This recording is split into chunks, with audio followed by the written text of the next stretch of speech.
Audio Jungle.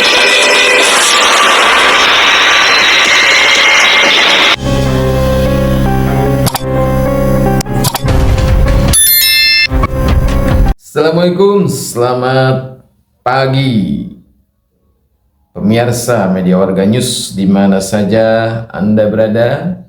Jumpa lagi bersama Bang MWN pada kali ini ya.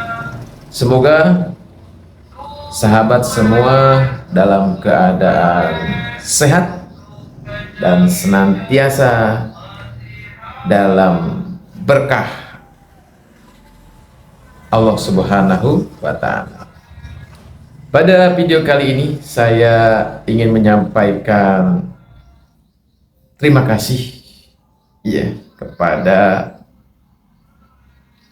Bapak Susno Duaji. Beliau ini mantan Kabar Eskrim ya dan mantan Kapolda Jawa Barat. Mengapa saya harus mengucapkan terima kasih? Karena beliau ini sebagai orang yang pernah menjadi seorang penyidik. Beliau juga adalah Jenderal Bintang 2, ya.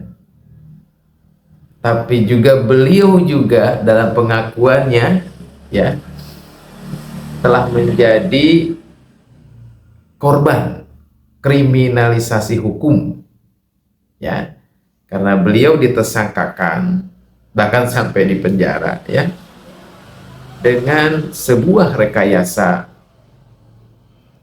hukum. Namun terlepas dari itu semua, beliau di sini memberikan edukasi dan pencerahan sebenarnya kepada bangsa Indonesia sebetulnya, sehingga bangsa Indonesia ini tidak terprovokasi atau tidak mudah ya menjudge seseorang itu bersalah. Itu pesan yang saya tangkap dari pernyataan Bapak Susno Duaji. Beliau mengatakan bahwa kasus Abdus Salam Panji Gumilang ini adalah harus murni peristiwa hukum ya. Jadi beliau berkata dalam kasus peristiwa hukum ya, bukan tentang politisasi atau politik yang ada di dalamnya.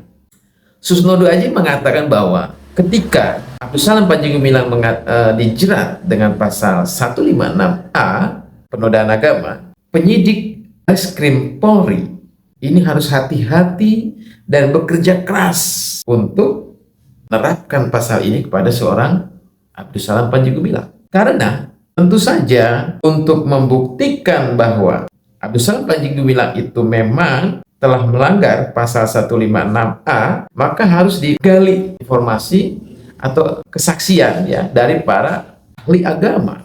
Yang dalam rilisnya Mabes Polri tentu saja ya sudah mengatakan bahwa sudah memanggil ya sekitar 17 saksi. Di situ ada saksi ahli, saksi barang bukti dan sebagainya seperti itu ya. Jadi dengan telah dipanggilnya saksi ahli Bareskrim Polri, maka kini Abdus Salam Panji Gumilang menjadi tersangka dan ditahan oleh Mabes Polri ya. Namun dalam penjelasannya Susno Duaji mengatakan bahwa dalam hal ini Bareskrim Polri harus hati-hati juga ya. Karena dari pihak Abdus Salam Panji Gumilang pun pasti akan mengajukan saksi. Kuasa hukum dari Panji Gumilang sudah pasti mempunyai saksi ahli yang juga akan memberikan pendapat lain dari saksi ahli yang dipanggil oleh penyidik. Namun sayangnya pada saat pemeriksaan Panji Gumilang sebagai tersangka waktu itu, saksi ahli dari pihak Al-Zaitun itu tidak diberikan kesempatan untuk memberikan kesaksian ya, informasi yang kami dengar ya dari kuasa hukum dalam Panji Gumilang. Disinilah harusnya penyidik Mabes Polri itu hati-hati. Namun secara pribadi saya mengucapkan terima kasih pada Mabes Polri yang sudah menggelar perkara ini dengan sangat profesional. Kritiknya adalah harusnya Mabes Polri juga mempersilahkan atau memberikan kesempatan ke pihak Abdul Salam Panji Gumilang untuk mengajukan saksi ahli juga, karena pasti berbeda ya. Sehingga ketika haknya Panji Gumilang diberikan ya sebagai tersangka untuk memberikan data atau bukti bahwa apa yang dilakukannya itu adalah tidak melanggar hukum, itu kan haknya sebagai tersangka ya. Jadi hak sebagai tersangka itu adalah memberikan bukti atau berupa ya saksi keterangan ahli untuk mendukung atau untuk meringankan status tersangkanya ya. Mestinya itu diberikan ruang. Ketika ada dua pendapat ahli, situlah 156A menjadi tidak bisa diterapkan kepada seorang Abdul Salam Panji Gumilang. Bagaimana mungkin pengadilan memutuskan sebuah perkara yang ada dua pendapat gitu, pendapat ahli ya. Dan ini bukan hanya pendapat dalam bentuk kesaksian orang saja, bahkan sudah ditemukan ya adanya referensi sebuah kitab lebih kuat ya, kesaksian sebuah buku, sebuah kitab yang mendukung pernyataan Abdul Salam Panji Gumilang. Ini kesaksian yang sangat valid sebenarnya, yang bisa membantah bahwa Panji Gumilang itu sebagai pelaku penistaan agama. Ini yang diingatkan oleh Susno Duaji. Saya sepakat dengan Susno Duaji dalam hal Bareskrim menggali atau menghadirkan saksi-saksi ahli untuk menetapkan Gumilang sebagai tersangka kasus penodaan agama. Ini akan terbantahkan gitu ketika saksi dari Abdul Salam Panji Gumilang itu dihadirkan. Kan kita juga sudah lihat ya bagaimana Muhammad Nasi dari ICMI juga membantah bahwa perkataan Panji Gumilang itu salah gitu ya. Sebenarnya tidak salah, namun itu adalah pendapat kedua para ahli ilmu dalam memaknai posisi Al-Quran. Pendapat pertama adalah kalamullah, pendapat kedua adalah kalam Rasul yang berdasarkan kepada wahyu Allah. Jadi ada dua pendapat sebenarnya, artinya ini masih ranah dalam ranah perbedaan. Jadi sebetulnya tidak bisa dibilang itu disangkakan dalam kasus penodaan agama. Itu menurut Susno Duaji, dan saya sepakat itu ya. Yang kedua adalah Panji Gumilang dijerat dengan dugaan tindak pidana pencucian uang. Ini juga menarik, sahabat MWN di mana saja Anda berada. Sebuah peristiwa hukum itu kan harus ada logikanya, logika hukumnya itu harus ada. Ketika Abdul Salam Panji Gumilang dikatakan sebagai diduga melakukan tindak pidana pencucian uang, ini harus ada pokok perkaranya. Kapan Panji Gumilang ini melakukan, kapan, di mana ya kan? Abdul Salam Panji Gumilang ini melakukan tindak kejahatan dengan menipu misalnya. Jadi dia memperoleh kekayaan, memperoleh uang dari hasil kejahatan, lalu dicuci, kan gitu ya, lalu disamarkan dengan katakanlah membangun pesantren Al-Zaitun itu, gitu ya. Adakah bukti itu? Jika tidak ada, maka dugaan itu, sangkaan itu patah dengan sendirinya, akan terbantahkan.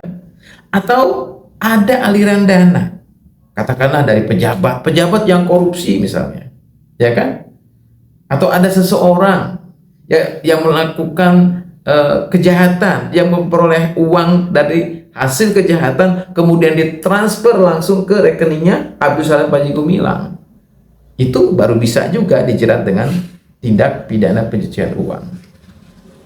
Namun dalam hal ini, saya secara pribadi mengatakan atau sangat mengapresiasi kinerja penyidik Mabes Polri di Tipitsus Mabes Polri ya, yang tidak gegabah ya, ini profesional sekali. Sebelum terbukti, sebelum ada bukti, tidak gegabah menetapkan Panji Gumilang sebagai tersangka. Ini menurut saya sesuatu yang luar biasa, yang harus diapresiasi oleh seluruh masyarakat Indonesia. Inilah kinerja Polri yang sangat diidam-idamkan oleh seluruh rakyat Indonesia. Ya. Jadi Mabes Polri sudah menggelar perkara ya sampai 8 jam. Lalu kemudian hasilnya tidak ditemukan. Ya, unsur atau bukti terkait tindak pidana pencucian uang yang dilakukan oleh Abdus Salam Panji Gumilang. Ini menandakan bahwa penyidik bekerja dengan profesional. Inilah Polri yang seperti inilah yang akan membawa negara kita kepada negara yang bersih dan berwibawa. Good governance. Itulah. Jadi, mari kita dukung Polri untuk bekerja melaksanakan tugasnya dengan penuh kehati-hatian dan profesionalisme, atau yang tersimpul dalam slogan Kapolri, yaitu menjadi Polri yang presisi. Itulah harapan dari seluruh rakyat Indonesia. Maka saya dalam hal ini juga setuju kepada pernyataan Susnodo Aji yang dia juga mengatakan bahwa ketika tidak ditemukan, ya kan, bukti Panji Gumilang pernah mendapatkan uang hasil kejahatan dan tidak ditemukan bukti bahwa ada aliran dana dari orang lain ya hasil kejahatan ke rekeningnya Abdus Salam Panji Gumilang, maka tidak perlu berlama-lama. Ya, dugaan tindak pidana pencucian uang yang hari ini sedang diproses oleh Mabes Polri itu harus dihentikan.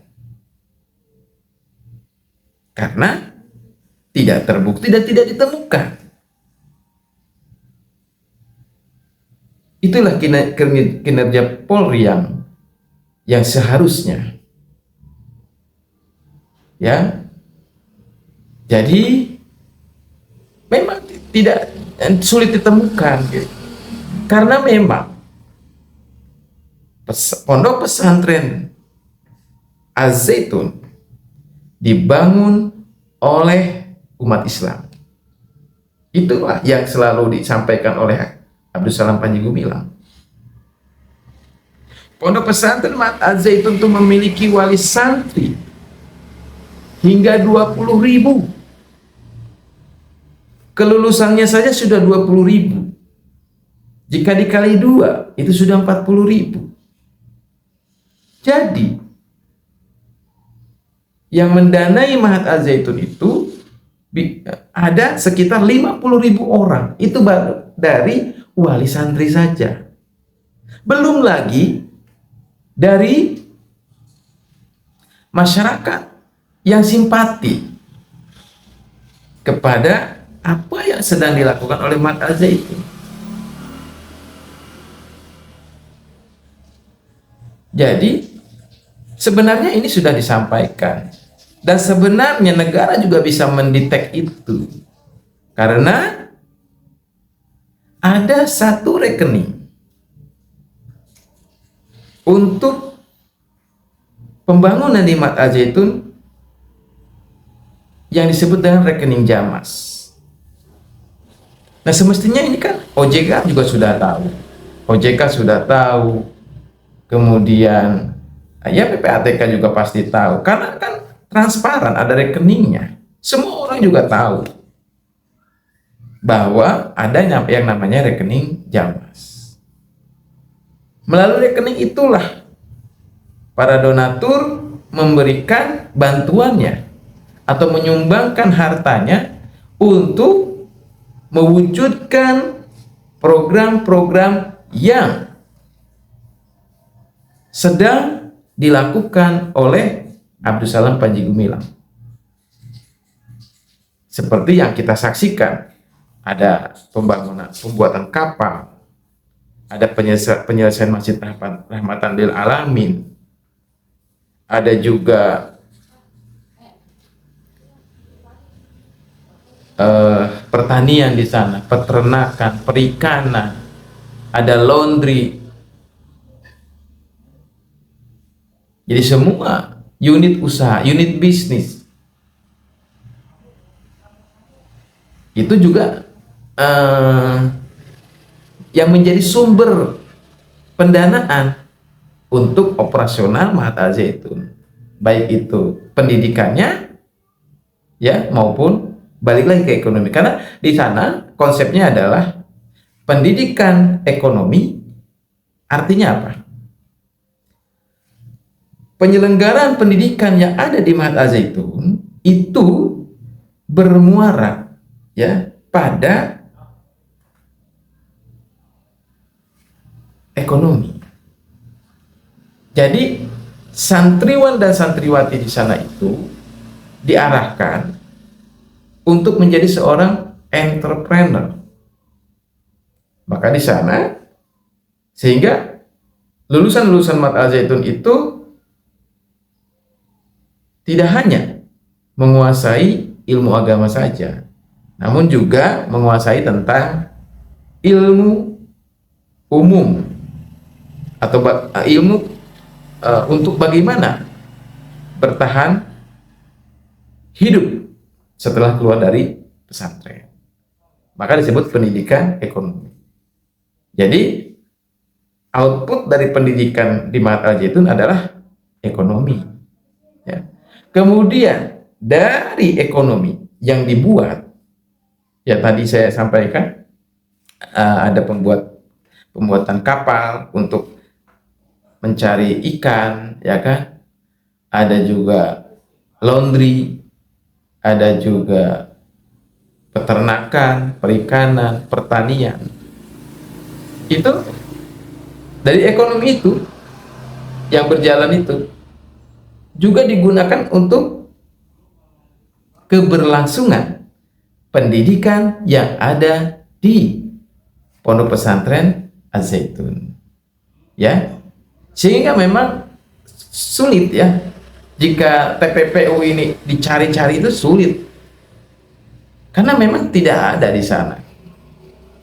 Ya. Kan sudah dilaporkan juga oleh Abdul Salam Panji Gumilang bahwa Al Zaitun tidak pernah menerima dana dari pemerintah, atau Al Zaitun ini adalah swasta, bukan pengguna anggaran negara, bukan penerima APBN kecuali dana BOS, kan gitu ya. Dana BOS saja hanya 55 M jika dikumpulkan dalam waktu 15 tahun itu juga. Ya tinggal dihitung. 55 M selama 15 tahun.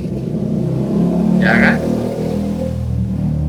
Menurut Abdul Salam Panji Gumilang, dana BOS 55 M itu hanya 3% saja.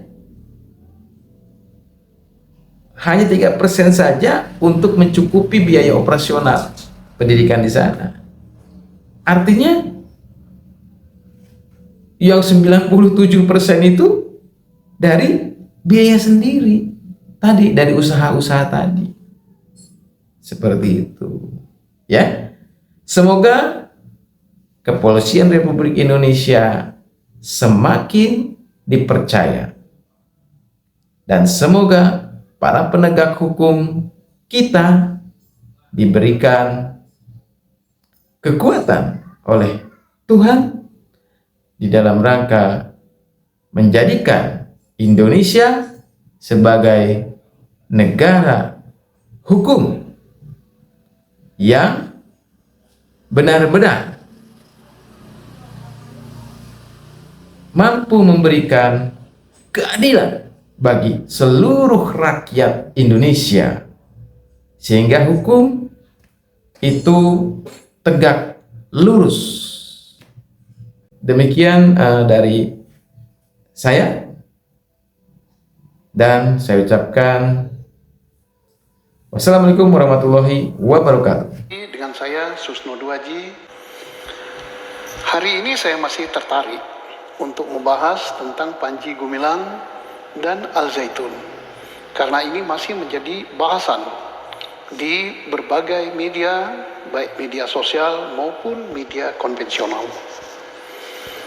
Sebelum membahas ini, saya sampaikan bahwa apa yang saya sampaikan pada channel ini adalah bahasan hukum murni, ulangi, murni hukum.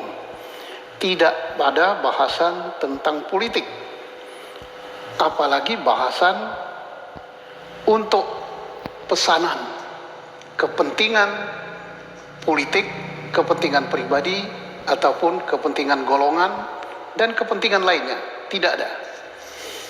Saya tidak kenal secara pribadi dengan Panji Gumilang. Saya belum pernah ketemu secara langsung. Saya belum pernah bicara secara langsung. Saya juga tidak pernah komunikasi di dunia maya. Demikian juga dengan Al Zaitun selaku lembaga. Dan saya tidak pernah berdiskusi kepada pihak-pihak yang menginginkan agar kasus Al Zaitun dan kasus Panji Gumilang dipolisikan dan berakhir di penjara. Tidak. Saya murni kajian hukum. Mengapa saya sampaikan ini? Karena saya tidak mau ada orang yang bersalah dibebaskan. Tidak mau. Siapapun yang bersalah harus dihukum. Hukum harus adil.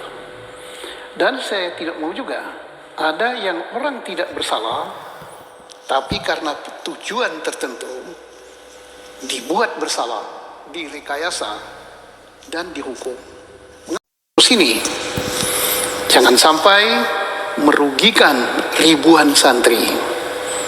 Kita harus juga berpikiran, jangan sampai ada pihak-pihak yang ingin agar Al Zaitun ini dibubarkan atau ditutup.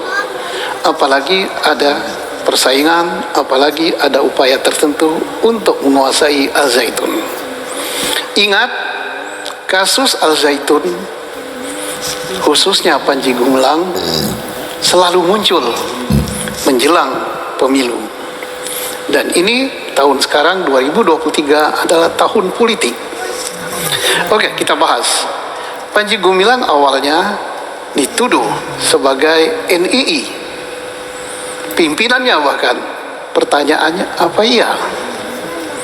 Saya pernah menangani kasus NII di Jawa Barat sewaktu saya menjadi Kapolda tahun 2008. Saya proses, dihukum, terbukti di pengadilan. Dan selama proses penyidikan, saya perintahkan untuk dibuktikan sejauh mana hubungannya dengan Al Zaitun, dengan Panji Gumilang. Ternyata tidak terbukti, tidak ada kaitan sama sekali. Tapi itu tahun 2008, 15 tahun yang lalu. Saya tidak tahu kalau 2023. Tapi kita punya aparat intelijen, baik intelijen polisi, Polri, BIN, kemudian BAIS. Saya kira aparat ini sangat-sangat hebat. Tidak mungkin kalau ada yang terkait dengan upaya makar kepada negara ini yang tidak terdeteksi. Saya yakin. Kemudian mari kita lihat. Untuk dapat dituduh sebagai NII atau upaya makar harus dibuktikan ada enggak yang ditunjuk sebagai pemerintah, mulai dari presiden, perdana menteri, atau khalifah, atau apalah namanya. Kemudian ada nggak kabinetnya? Kalau tidak ada ya nggak bisa. Yang kedua, ada nggak negaranya, wilayahnya? Di mana wilayahnya? Ada kepala daerah dan sebagainya yang tunjuk? Yang ketiga, ada nggak benderanya? Ada apa tidak lambang negaranya? Ada apa tidak undang-undang dasarnya? Ada apa tidak kegiatannya? Nah, yang ditindak oleh Polda Jawa Barat waktu saya Kapolda itu semua lengkap dan terbukti. Maka dihukum. Oke, kita beralih kepada tindak pidana pencucian uang. Pencucian uang itu harus ada kejahatan awal. Siapa yang melakukan? Kalau Panji Gumilang yang dituduh melakukan pencucian uang, harus Panji Gumilang yang melakukan tindak pidana awal. Contohnya apa? Apakah Panji Gumilang korupsi? Apakah Panji Gumilang melakukan pemerasan? Apakah Panji Gumilang melakukan tindak pidana narkoba dan lain-lain tindak pidana yang diancam hukuman 4 tahun atau lebih? Kemudian Panji Gumilang mencuci duit itu, bisa dengan masukkan ke rekening, bisa dengan membelanjakan, bisa dengan mentransfer. Nah, kalau Panji Gumilang tidak melakukan itu, tidak bisa. Tetapi mari kita lihat juga, ada nggak pihak lain yang melakukan kejahatan tadi, kemudian mentransfer ke dalam rekening Panji Gumilang? Ya, kalau tidak ada, ya nggak bisa. Oh, rekeningnya banyak, Pak. Mari kita lihat. Duit yang dimasukkan ke rekening itu berasal dari kejahatan apa bukan? Berasal dari perampokan, berasal dari korupsi, berasal dari narkoba dan lain-lain.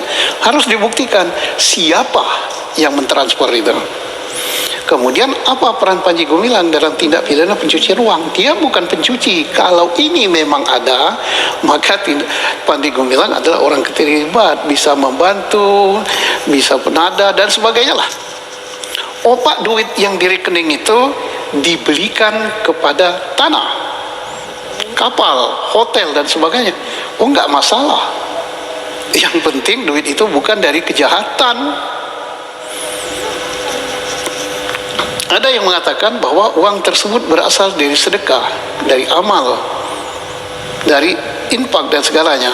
Saya kira sampai sekarang kita tidak pernah menghukum orang yang menerima amal, sedekah, infak dan lain sebagainya. Apa disalahgunakan? Gimana nyalahgunakannya? Kalau infaknya untuk dia, ya terserah. Mau dibelikan sawah, mau dibelikan apa, itu terserah. Ada lagi yang mengatakan bahwa rekeningnya 300 lebih, kemudian rekening lembaganya Al-Zaitun 30 lebih. Oh, itu bukanlah tindak pidana pencucian uang. Bebas orang punya rekening, mau 100, mau 200, mau berapa. Yang tidak boleh itu adalah rekening itu digunakan untuk kejahatan. Itu yang tidak boleh. Kemudian tentang penodaan agama, saya yakin bahwa Baris Krim sudah mengumpulkan bukti untuk tindak pidana pencucian agama, untuk tindak pidana penodaan agama. Tapi tidak salahnya saya memberikan masukan agar apa yang dituduhkan itu tidak mentah. Kenapa? Saya yakin Baris Krim, Direktorat 1 Tindak Pidana Umum, telah memeriksa saksi ahli, kemudian memeriksa saksi yang lainnya, telah mengumpulkan barang bukti dan sebagainya. Yakin saya. Tapi harus diwaspadai juga bahwa Panji Gumilang juga akan mengajukan argumen, baik dari buku-buku, baik argumen dari para ulama, baik argumen daripada ahli tafsir dan sebagainya yang sesuai dengan yang akan mendukung pendapat dia. Nah, opak sudah ada dari MUI. Oh, kita tidak bisa mengatakan dari MUI saja, karena Panji Gumilang pun pernah argumen untuk membantah itu. Nah, bagaimana kalau ada dua argumen yang berbeda? Nah, inilah yang perlu kita waspadai. Oh, hakim nanti akan membukti. Ya, tetapi sejak kapan hakim diberi kewenangan untuk mengadili dua pendapat tentang keagamaan yang berbeda? Sekarang yang berbeda besar adalah contohnya Ahlul Sunnah wal Jamaah dengan Ahlul Bait Syiah itu berbeda besar. Dengan Ahmadiyah berbeda besar. Apakah Ahlul Bait dan Ahmadiyah yang tidak sama dengan Ahlul Sunnah itu sesat? Harus diadili? Oh, tidak. Nanti bisa geger kita dengan Iran ya pusatnya.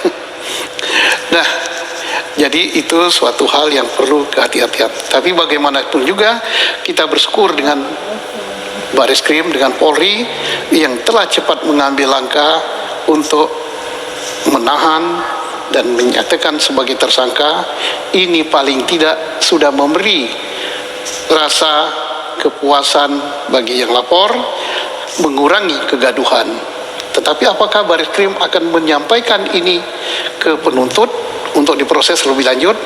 Oh, ini nanti dulu, karena Baris Krim mengambil langkah untuk keamanan, dan Polri saya kira sudah pemikiran yang jauh ke depan tentang akan P21 atau tidak. Ya, Polri punya standar tersendiri. Demikianlah, perlu diwaspadai juga bahwa ada pihak-pihak yang ingin mungkin menguasai aset dan sebagainya. Ini harus diwaspadai. Dan juga saya yakin Polri tidak akan bisa ditekan dengan opini, dan Polri tidak akan bisa ditekan dengan kehendak pihak-pihak tertentu, dan Polri tidak mungkin akan bisa diperalat untuk kepentingan politik kelompok atau golongan. Demikianlah yang saya sampaikan. Sekali lagi, ini murni kajian hukum menurut saya. Mungkin ada yang mau membenci saya atau mengumpat saya, silakan. Itu risiko saya untuk menyampaikan sesuatu hal, dan saya yakin apa yang saya sampaikan ini belum tentu benar. Kita punya sudut pandang yang berbeda, silakan, tapi jangan menghujat masalah pribadi.